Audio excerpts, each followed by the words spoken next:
Welcome to the Up Close Podcast, your home for conversations about the present and future of public education. I am thrilled that we have with us today a powerful educator and one of the country's top government officials working to ensure that America's public education system meets the needs of all students. We'll discuss not only her personal journey, but also some of the issues facing public education today and what's being done about them. Cindy Marten is the United States Deputy Secretary of Education. Wonderfully, Deputy Secretary Marten began her 32-year career as a classroom teacher who rose to become superintendent of the San Diego Unified School District in California prior to being appointed Deputy Secretary by President Joe Biden in May 2021. As Deputy Secretary of the U.S. Department of Education, she now works with Secretary of Education Miguel Cardona to shape national education policy. Deputy Secretary Marten, welcome to the Up Close Podcast. I am so excited to have you with us today. Thank you so much, Sarah. It's great to be with you. Thank you. Well, Deputy Secretary, I have said summarily that your career in public education has taken you from being a classroom teacher to the United States Department of Education. Would you share with us a little more about your journey in public education? Yeah, quite a journey. I would have never imagined when I started out as a little girl wanting to become a teacher and having that lifelong dream come true when I became a teacher right out of college to now serving here as a deputy secretary. It has been an incredible journey. And so thank you for the opportunity to be able to share this with you and to have this conversation today. It's really wonderful. And I know my title's really long, so you don't have to say Deputy Secretary Cindy Marten every time. Just call me Cindy. I'll call you Sarah. We can just do this. You're very kind. Let's have this conversation. It's like too many syllables. I was a reading teacher, so I know how many syllables I'm Deputy Secretary. But this is my 35th year in education. So if I talk about the journey starts in the classroom where I spent over 15 years as a classroom teacher and teaching kindergarten and second grade and third grade, all at the elementary level. And then I was 10 years as a vice principal and a principal in San Diego at a large urban school, Central Elementary. I was there for 10 years, 1,000 students, pre-kindergarten through fifth grade, 100% qualified for Title I, 85% were English learners. And the work at Central lasted 10 years. Before then, I became superintendent. After being principal, I was superintendent for San Diego Unified School District, as you said in my bio, before being asked to serve as deputy secretary here at the Department of Education. So what's important about that journey is that my job titles have changed. If you look at the business card, what's on my business card, my job titles have changed over the years. But what hasn't changed is my mission. And my mission is to teach and to be a champion for students and now for educators to work to make sure that we're delivering on equity. And I believe in the hope and the promise of public education for all students. When they get a solid education, that it changes lives and it changes our country. So all of that leads up to the journey where I am now in my current role, getting to serve in this administration, how important it is. And the mission now is more important than it's ever been before. Mm-hmm. Thank you so much. And we know you had the opportunity to, in various contexts, from various perspectives, see what's happening across the country in public education. I know this is a big of a daunting and big question, but what have you seen as the biggest challenges, but also the greatest opportunities in advancing public education? Well, and this is where my journey matters too, is my ability to have a window into what we're seeing as the challenges comes from a wide perspective. If I was a classroom teacher, my opinion and view of the challenges would be in the view of the classroom that I have, or when I was a principal, or when I was a superintendent, and now as deputy secretary, I have these increasingly larger views, but I always go back to the classroom view. Go back to where are our teachers? What are our teachers experiencing in terms of challenge? And can we have the teachers' experience, the school principals' experience, the parents' experience, the students' experience be the things that inform when we name what the biggest challenge is and when we identify what the bigger opportunities are.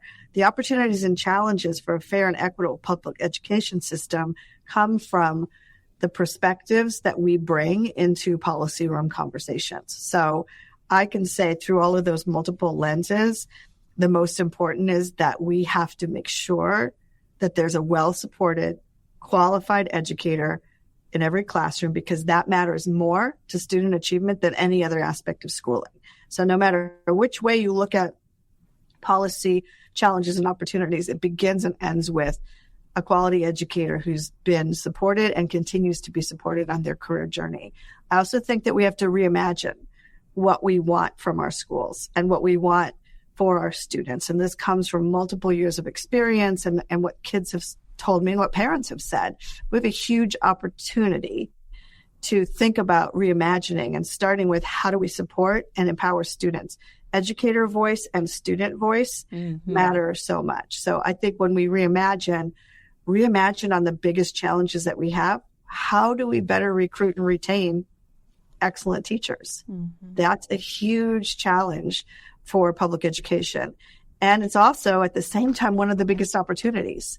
And so we're leaning in on this with 5 big areas that we're focused on at the Department of Education, because I think these are what the drivers of impact are. We're promoting teacher leadership, number one, because we know that to address this challenge, teacher leadership, giving teachers the opportunity to have advancement and having ways to have a distributive leadership model on their campus. That's number one. That helps address that challenge and that opportunity. The second, because teachers will say that they're not leaving the profession, they're leaving the working conditions. And so teacher leadership kind of matters. But the second thing that teachers will always say, besides their autonomy and voice mattering a lot, is compensation.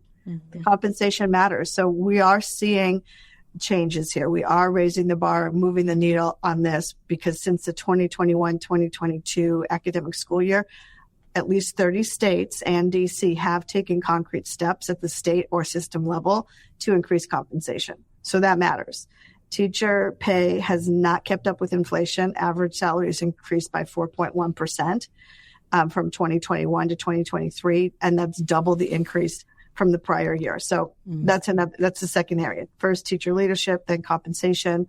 Third area to address the challenge and opportunity is to have high quality, affordable pathways, getting teachers into the teaching profession, grow your own programs, and high quality apprenticeships really matter. The next way is through teacher mentoring, making sure new teachers have master teachers who help mentor them, and then to build in ongoing job embedded professional learning throughout their careers.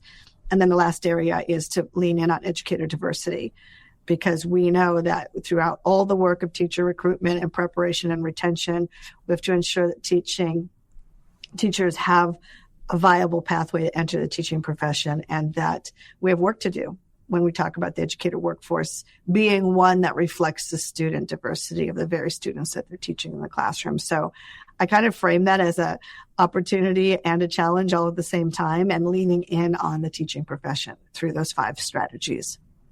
Wonderful, wonderful. Deeply appreciative of all 5 of those, so very consistent with the vision and commitments of the NEA Foundation as well.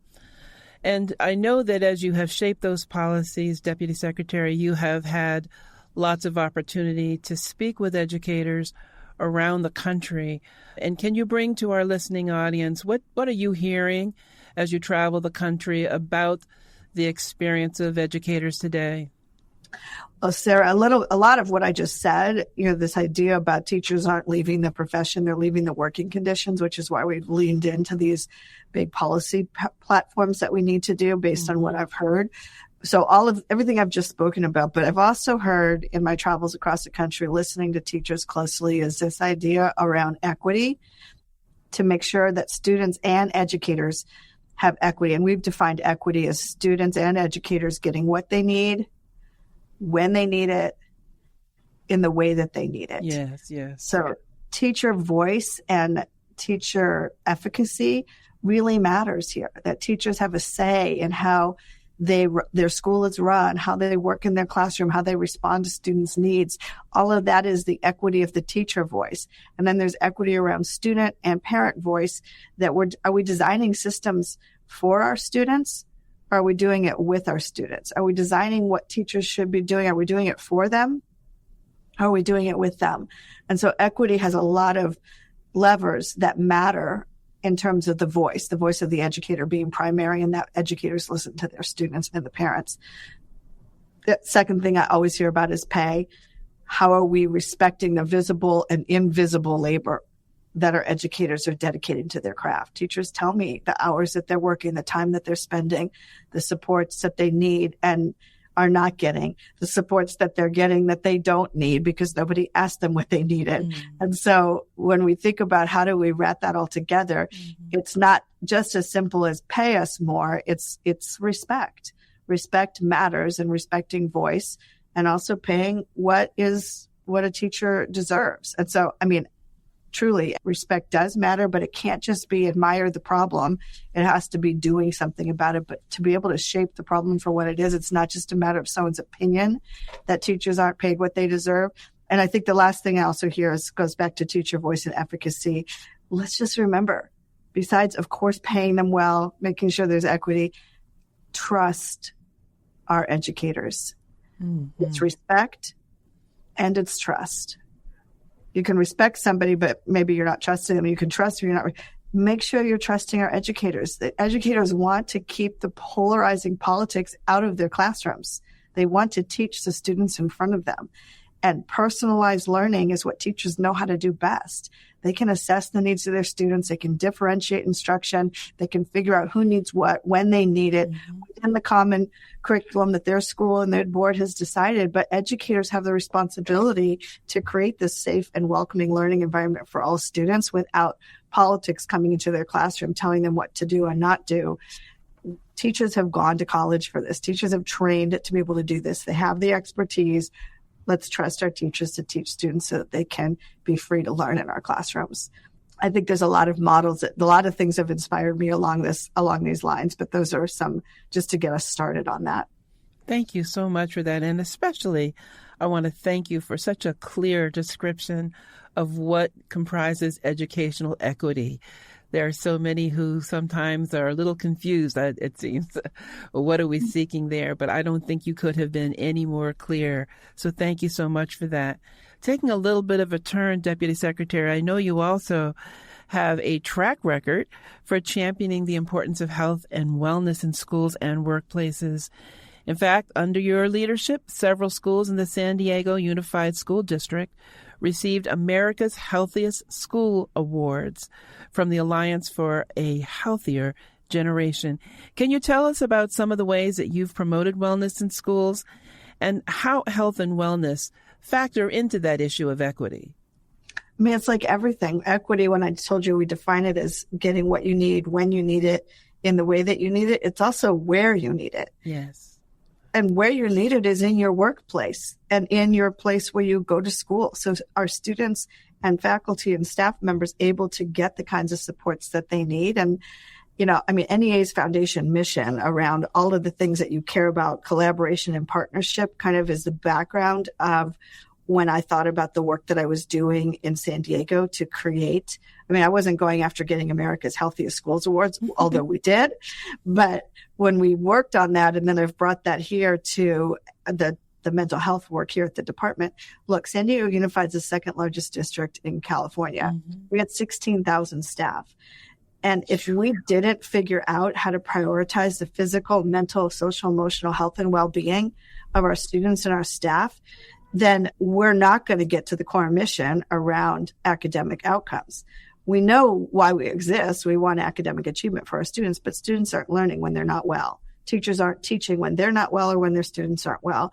So that's why I have to continue to prioritize the work here in the Biden-Harris administration. But it started with looking at the problem of practice within San Diego Unified and say, how do we lean in on creating educator and full staff, 16,000 staff members having access to the mental health and health resources that they needed. And I was really proud of the work that we were doing there because it came from teacher voice.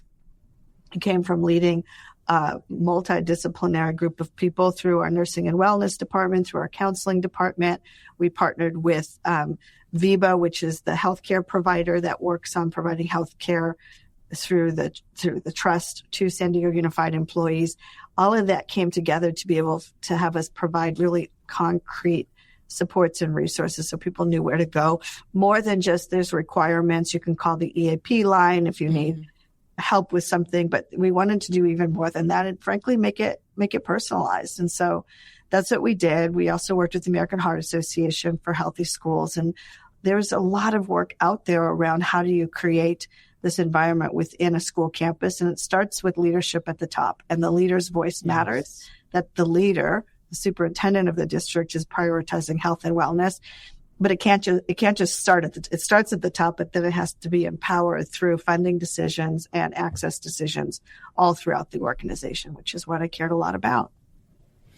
Thank you so much for that. We know that health and wellness is such a big part of kids not only being able to be in school, but to take advantage of all that is offered them through school. And we know also, I had to say, Deputy Secretary, we have so little time on these podcasts. We try to get a lot of different things in. So please forgive if I careen from one topic to another. But no problem. We know that consistent with that issue of there being greater access for health and wellness supports and resources, that so also there are other access issues that often affect kids' ability to come to school and get the most out of school. And the Biden administration has done so much to improve access. Can you talk about some of those ways in which the administration is working toward greater access for public education for all students? Yeah, I'll start with the mental health part of it, just given the context that we're in about students needing these supports. Thanks to the Bipartisan Safer Communities Act, that fueled a pipeline of diverse mental health professionals to enter into our schools nationwide. So just in fiscal year 23 alone, we awarded $280 million more towards putting 14,000 additional mental health professionals in schools, and we're going to be funding $70 million more in FY24 school year for those grants. So that's like one thing that we're doing. But let's go into how do we address the hurdles of access.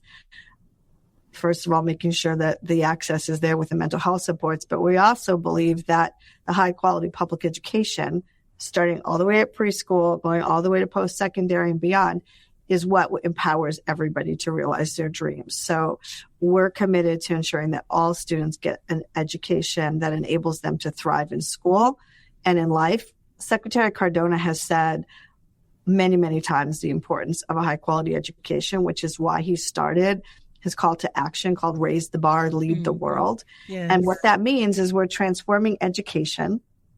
We're uniting around what truly works based on decades of experience and research, not just making up the new fad of the day. No silver bullets, no quick fixes, but really what works to advance educational equity and excellence. So that's how we work on access. Raising the bar means that we're recognizing that our nation already has what it takes to continue to lead the world if we do these key things, 4 key things. We continue to deliver a comprehensive, rigorous education for every student. We continue to boldly improve the learning conditions for students, which gets after teacher pay and mental health resources. And we ensure that every student has a pathway to multilingualism and to college and career, which is how we become globally engaged and competitive. And then the 4th is to increase college affordability and completion so more Americans can reach their dreams. That's the premise of Raise the Bar, Lead the World, because when the bar is raised in education, all of our nation's students have then the opportunity to build the skills that they need to succeed inside school and outside of school. It's like be successful in school and in life, we always say. So I think Raise the Bar exists as an entire approach within the Biden-Harris administration's improving student achievement agenda, which it's focused on the proven strategies that accelerate academic performance. So we leaned in on the first aspect of Raise the Bar, which is delivering a comprehensive, rigorous education for every student. And because we're teachers, we want to figure out how do we do that nationally? We have to address chronic absenteeism. We have to expand high dosage tutoring that's aligned to the teaching that's happening in the classroom. We have to expand out of school time and learning opportunities so that we can get back to and beyond pre-pandemic levels. And so with those efforts, chronic absenteeism and out of school learning time, there are major initiatives that we've put in place to be able to lean in on the ways that we know we raise the bar. And the pandemic taught us there's a lot that we need to do. So that's why we founded the Student Attendance and Engagement Solutions Network through our National Partnership for Student Success. That's a massive national collaboration with the Department of Education, AmeriCorps, and Johns Hopkins University Everyone Graduate Center, because we got to unpack what's underneath chronic absenteeism and how do we move the needle on that, or raise the bar, as we say. We did a full nationwide effort on that, and this whole network is providing technical assistance to be able to do that work. And we already have 200 champion organizations across 43 states and that are representing 11,000 schools, 7.2 million students, all join this National Partnership for Student Success as one way that we're addressing improving student outcomes. Whew, you said a mouthful there. And I wish we were on video, everyone, because there was something that Deputy Secretary said that made me grin. And she said, because we are teachers, when she was talking about the many policies and provisions that are included in Raise the Bar, which has been such a wonderful initiative of the Biden administration in public education. But you said something so critical there. Because we are teachers, teacher voice and leadership within the administration, leading the shaping of transformational policy. So wonderful. And we also know that amid Raise the Bar, Deputy Secretary, one of my favorite topics, you might have anticipated this, is the Biden administration's support for community schools. I hope you know that the NEA Foundation is a huge proponent of community schools as a strategy for supporting student learning and student success. We have very deep investments in supporting the development of community schools all throughout Arkansas, Louisiana, Mississippi. When we started, there were no community schools in those three states. And now, as of the end of our last grant year, there are 19. And our board has just approved another 3 sites, which are going to bring on several other community schools. We so believe in this strategy. We have seen what it has done for student attendance, for student participation, in full participation in school, academic performance, and so many other benefits.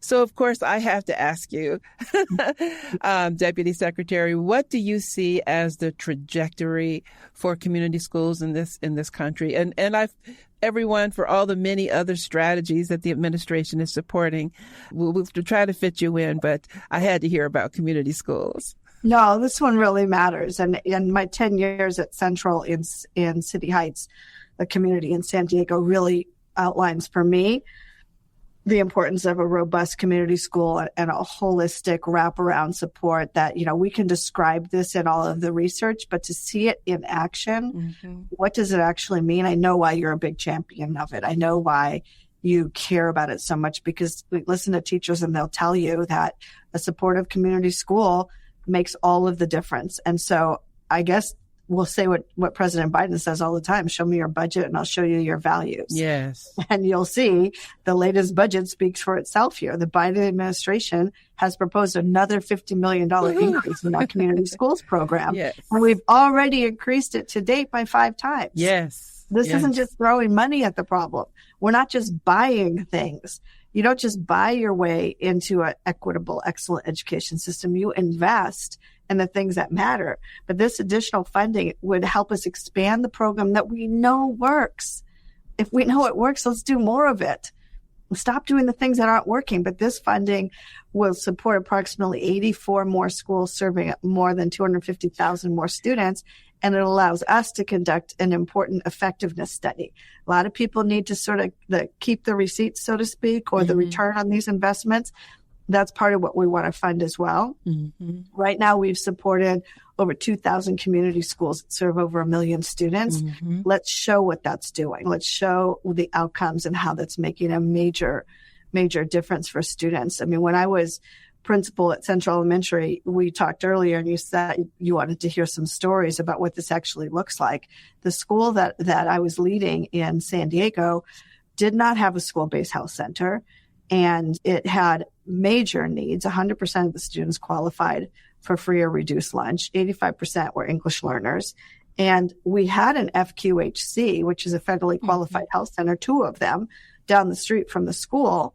But as you all know, that not all of our students would go to the FQHC to get their health care. And we were finding students being prevented from their ability to learn in the classroom because of mental health and physical health needs. So we opened up a full school-based health center. This was before we had the kinds of funding that we're seeing now. I was able to pull this together through local funding, through granting, or through a local organization, and we opened up this school-based health center. But the need for that was made very apparent to me as we were opening it. There was a student in our school. His name, you asked me about Damarian, a student in our school. He was a kindergartner when I first met him. When I was a vice principal, he was like my buddy on the playground. When he would do you always have buddies on the playground. He would do break dancing and all kinds of fun things with the students. And he was like Mr. Central Way. Our motto was work hard, be kind, dream big, no excuses. Everybody loved Damarian. And it was the end of his first grade year, and the teacher was taking down the artwork from the year. And since the school motto was work hard, be kind, dream big, no excuses, she had artwork up about what their big dream was. And Damarian had this big dream that he was going to meet President Obama someday, the 44th president. He drew a podium of him with Obama. And when the teacher was taking down the artwork, I said, can I keep that? The kids had already gone home for the year. I said, I want to keep that. And so come the second grade year, when Damarian was going into second grade, the first week of school, I called him into my office. I said, Damarian, you and I, we have the same dream. He's like, what's that, Miss Marten? And I pulled out his artwork from first grade. He said, you saved that? And I said, yep. I said, you and I have the same dream that someday we want to meet President Obama. And the thing is, Damarian, I believe that dreams can come true. You might not know how, you might not know when, but somehow, someday, some way, your dream and my dream can come true. And so I pinned it up on my bulletin board. And unfortunately, just a week later, it was back to school night. And that morning, it was that afternoon after school, my school secretary, I heard her scream. And I thought, what's happening? And she came into my office, and she was crying, and she said, it's Damarian. And we had noticed that he wasn't at school that day, but we didn't know why, because he had perfect attendance. He had never missed school. And we didn't know what happened. Come to find out, his father had come to school to say Damarian died. And what do you mean Damarian died? He's 7 years old. He's just starting second grade. And the first thing I thought to say was, you can't die before your dreams come true. What do you mean? What happened? And come to find out, they did an autopsy. It happened on Sunday on his way home from football. In the autopsy, they determined and discovered that he had sickle cell anemia that was undiagnosed and untreated, which didn't make any sense because with sickle cell anemia, you're tested for that when you're born as an African American baby boy. When he was born, and his mother has given permission for me to tell the story, but when he was born, the father was incarcerated. The mother was experiencing homelessness. So the results of that test had no place to go. They didn't know where to send the results of his sickle cell anemia test when he was born. And so the test results were never known. They didn't find out till autopsy that this had happened. I was in the middle of building the school-based health center at his school when we found this out. And the very same week that this happened, that we lost Damarian, his mother gave birth to his baby brother and was able to be tested. When a school is able to build a school-based health center, then a student has a health home. And so those test results that we knew when he was born could have been mailed to the school-based health center so that the family would have known that their child they didn't have to find out in an autopsy, that their child had something that's very treatable. When I'm talking about wraparound services and the ways that these community-based schools can help students achieve their dreams, that's what I'm talking about. This health center was up and running, and we were able to then make sure 100% of the students and their families had free health care at the campus where they trust to be able to go to school, to get their health care needs met. But when I was able to come to Washington, D.C. several years later, and I still had Damarian's poster of his dream coming true. And I told his mom, it's going to happen. We're going to go meet Obama, and Damarian's coming with me. And I brought his picture with me to the White House and held it up so that he could see. His mom knew that Damarian, at least his artwork, made it to the White House. Whew. Thank you so much, Deputy Secretary. I've heard you talk about Damarian before, and I am so appreciative that you're willing to share it and that his legacy and his story is continuing to have influence in helping the nation to understand the importance of access to resources, supports, and opportunities for students. And that when students come to school, they bring their whole selves to the school. And to the extent that the school, through partnership with community organizations and health centers and so forth, can bring the kind of resources into the school that a student like Damarian needs, that can change not only their academic experience, but their life trajectory, is so critically important. And I just want to take a moment on behalf of the NEA Foundation to thank the Biden administration for having the vision and the respect and the understanding to further this strategy, which is not just improving students' outcomes, but very importantly, their day-to-day experience. Millions of children benefiting from this wonderful strategy. So thank you so much for that. It's hard for me to move on from community schools, but again, in the interest of time, one of the things I will share also that's happening in the South with community schools is that they are increasingly partnering with HBCUs in the interest of there being an infrastructure for sustained support for what they are doing. And here again, the Biden administration has done so much for HBCUs, excuse me, everyone who's listening, historically Black colleges and universities. Can you talk a little bit about that? And in particular, I think for today's purposes, how the HBCU initiatives of the administration are addressing the critical issue of teacher shortages. Yeah, I mean, this goes back to a theme here around how we're investing in educator pipelines, and the role of HBCUs in this is particularly important. The HBCUs definitely play an outsized role when we talk about what does it take to prepare educators to support the diverse student populations that are in our classrooms right now. And what the HBCUs do is they develop and prepare educators of color. Despite representing only 3% of colleges and universities, HBCUs produce 50% of all Black teachers. So we're working to do two things. First, we have to address the educator shortage that was certainly exacerbated by COVID-19, and we have to face the long-standing need to support and promote educator diversity. So we're not where we need to be with respect to educator diversity. We all know that. And we have to make sure our students are able to see themselves and their experiences in our school and in our classroom leadership. The majority of public school students identify as students of color. So if that's the population that we're teaching, but only 24% of the teacher workforce are people of color, we have a problem to solve. Like I said, we're teachers. We like to solve problems, not just talk about them. So we know the benefits of this, but I can just say that last week at the HBCU annual conference in Philadelphia, our very own President Biden announced a total of more than $17 billion in investments in HBCUs from the Biden-Harris administration. Well, one of the efforts to promote and support educator diversity through HBCUs includes the Augustus F. Hawkins Centers for Excellence program. That program provides funding directly to the HBCUs, to tribal colleges and universities, and then minority serving institutions, with the stated sole purpose of increasing the number of well-prepared teachers of color.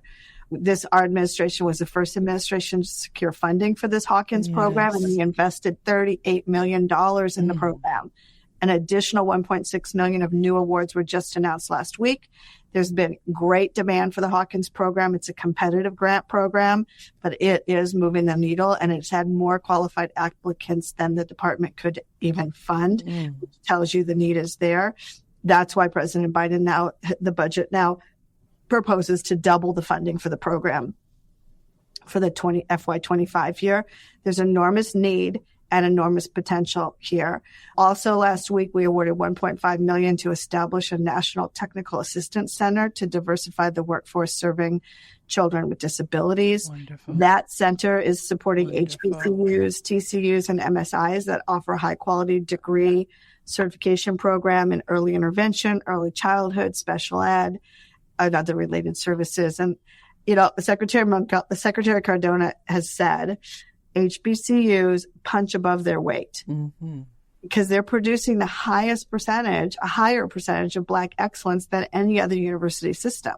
So we need to lift them up for what they are doing, and we need to support them, not just by words, but by actions. And so you see commitments coming from this administration to show that we believe all of the commitments that we're making will result in more HBCU educated teachers joining the profession, which is what we need.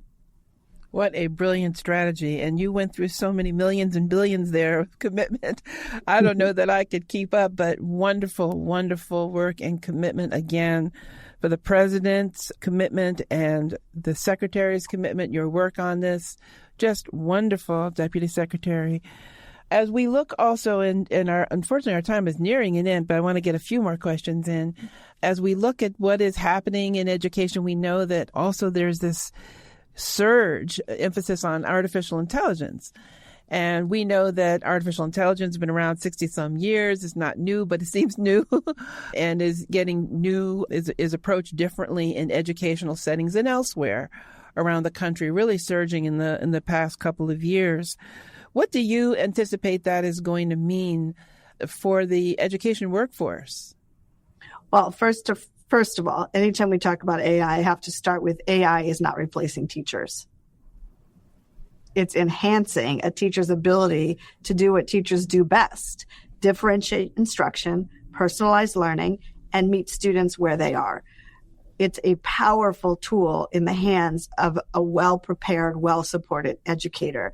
It can enhance and not impede the efforts of our teachers to make sure that all students are getting what they need, when they need it, in the way that they need it, and create the exquisite learning conditions that students need in a highly personalized, differentiated way, but designed by an educator who's been well-trained and well-supported. We believe that artificial intelligence can transform education and the educational workforce very significantly in several ways. So in October of 2023, we at the department released a report called AI and the Future of Teaching and Learning. So that's an important report that people can look at, how we're leaning in on this and where we could be going with it. But just one example that AI can enhance personalized learning because it enables adaptive learning technologies that will cater to individual students' needs, what their strengths are, and what their pace of learning is. These AI systems can actually detect patterns in student data, which then provide customized resources and feedback that the teachers can use, getting the feedback from the AI tools, and then that supports better differentiated instruction.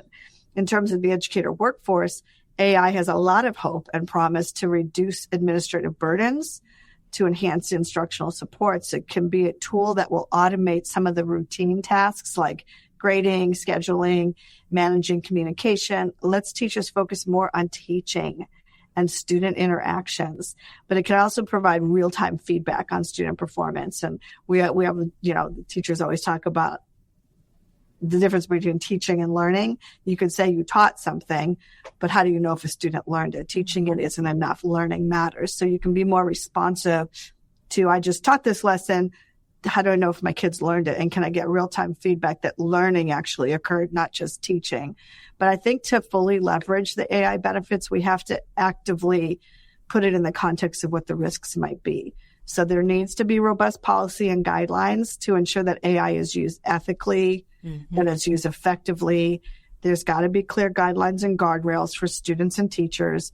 And no matter how we go about this, the most important thing in my view is that we involved educators throughout the AI design and implementation process. We can't just make this up outside of the context of the classroom. and put teachers' voice squarely in the center of developing policy for this important innovation.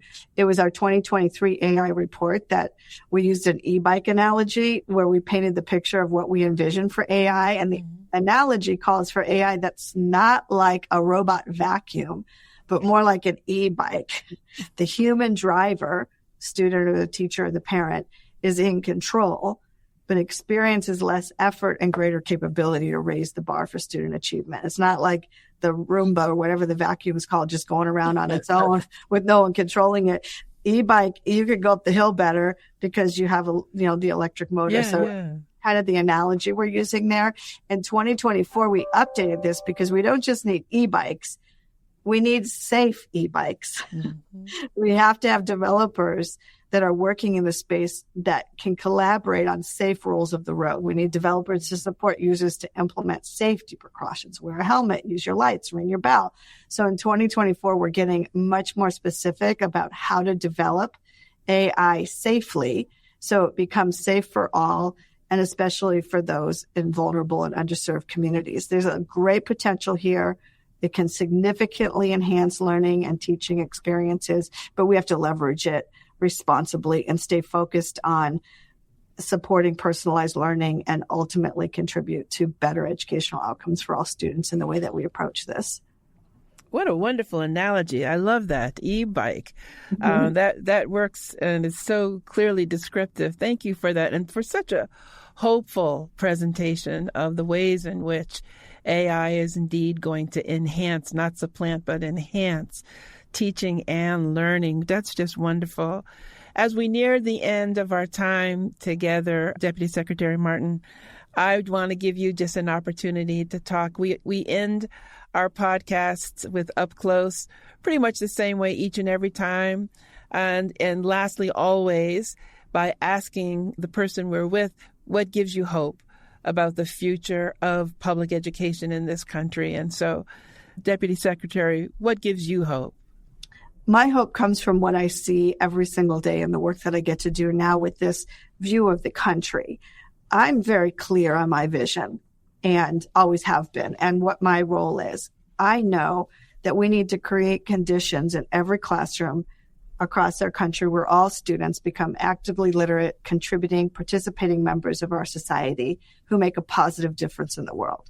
Every child deserves access to an effective teacher and to a leader to provide rigorous learning, curriculum, personalized learning, strong supports that enable all students to graduate and become ready to participate in society. And so what gives me hope is that in that grand vision is we have examples of it happening all over the country.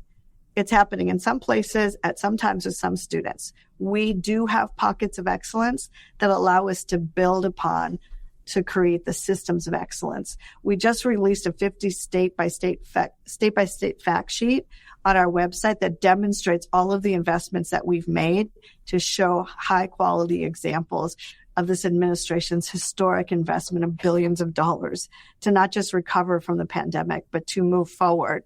And you can see clearly what's happening across the states. You can see that we're tackling youth mental health crisis.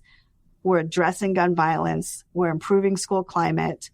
That gives me hope when I see real concrete investments and actions. I can see there's hope when I look at how we're improving teacher preparation and strengthening educator pipelines for underrepresented teachers.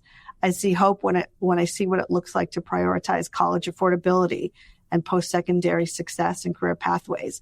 Every state does it differently. That's how it needs to be.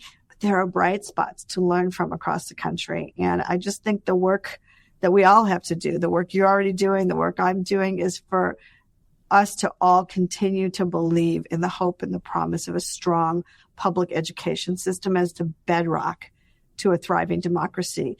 And then we take what's working and we scale it. Everything we do can go from pockets of excellence. We can make things systemic and systematic and equitable and scale them across the country. And we do that through intentional collaboration. We get the work done, and we have to see examples of, if you find a place where it's working, pay attention to what's working. It's a theory of action called positive deviance. if it's working, a lot of people want to focus on where it's not working and where things are broken. Appreciative inquiry or positive deviance will say if you pay attention to what's not working, you're going to get more of what's not working. Mm-hmm. If you appreciate what you appreciate appreciates or it grows, mm-hmm. we can find the pockets of excellence and we can then replicate and scale at a systemic level so that all students get what they need when they need it in the way that they need it. And the good news is, it gives me hope, is we have many, many, many examples of people who are getting it done. And we can do this together systemically across the country.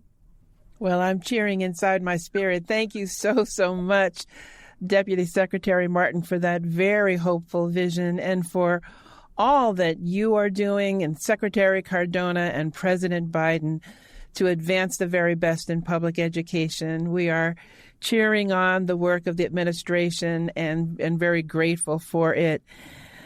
So everyone, thank you. Thank you for tuning in and listening to this episode of the Up Close podcast. If you like what you've heard today, be sure to subscribe to the show wherever you get your podcasts. You also can stream our podcast from our website, which is www.neafoundation.org. That's www.neafoundation.org. And after you do that, go back and listen to all the great episodes that you might have missed. Thanks again for tuning in, and I look forward to our next conversation.